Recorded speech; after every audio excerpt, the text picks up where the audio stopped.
Napadayo nga pala tayo ngayon sa Ayala Mall, Manila Bay, Parañaque City. Dahil may nabalitaan lang naman tayong isang sulit at masarap na kainan na buffet restaurant. At eto pala ang Food Club Manila na located lang sa 4th floor ng Ayala Mall. At pagdating nga namin marami ng taong nakapila at yung iba nga hindi na nakapasok dahil inabutan na ng cut-off. Kaya nga kung gusto mong food trip dito, kailangan agahan mo o kaya magpa-reserve na kayo. Eto pala yung page nila kung gusto nyo pong magpa-reserve. At dumiretso na nga pala tayo sa kanilang reception area. Eto nga pala ang rate ng kanilang foods. Meron nga pala silang promo rate for lunch na nagkakalaga ng 688 pesos at for dinner naman ay 828 pesos lang. At kung Saturday, Sunday at holiday naman, meron silang promo na nagkakalaga ng 958 pesos. At yun na nga mga kayo pips, dumiretso na agad tayo sa kanilang food hall para makita natin kung anong mga foods ang meron sila dito. At meron nga sila ditong hot pot, mga nagsasarapan chicken pit, iba't ibang klaseng mga dim sums,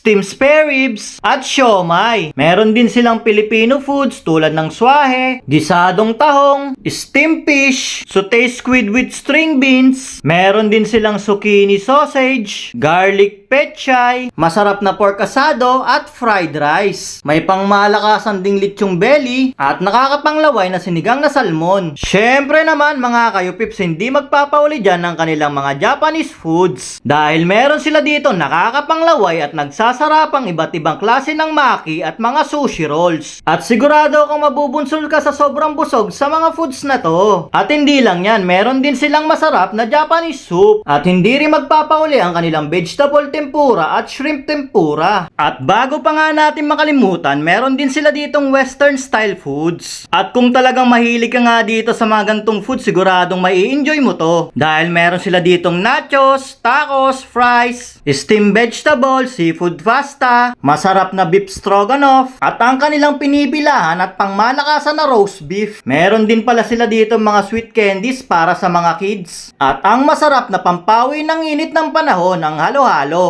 Kaya siguradong tuwan-tuwa ang mga kids dito dahil sa dami ng sweets na pwede nilang food tripin. Gaya ng mga nagsasarapang coffee jelly at mga custards. Meron din pala silang kimchi at iba't ibang klase ng mga kakanin. At syempre, hindi magpapahuli ang kanilang chocolate fountain. Meron din pala sila ditong pangmalakasan na vegetable salad na bagay sa mga vegetarian at ayaw kumain ng rice. Sabayan mo pa ng kanilang mga fresh fruits ay talaga naman. At hindi rin magpapatalo ang kanilang mga only drinks na talaga nga naman pati ang mga daddy ay magsasaya. Pero syempre, may ice cream din para kay mami. O paano mga kayo pips, food trip na muna ako. At kung gusto nyo pala makatikim ng ganito kalupit at kasasarap na mga foods, dayuin nyo na rin tong Food Club Manila. O paano, see you next vlog, bye bye!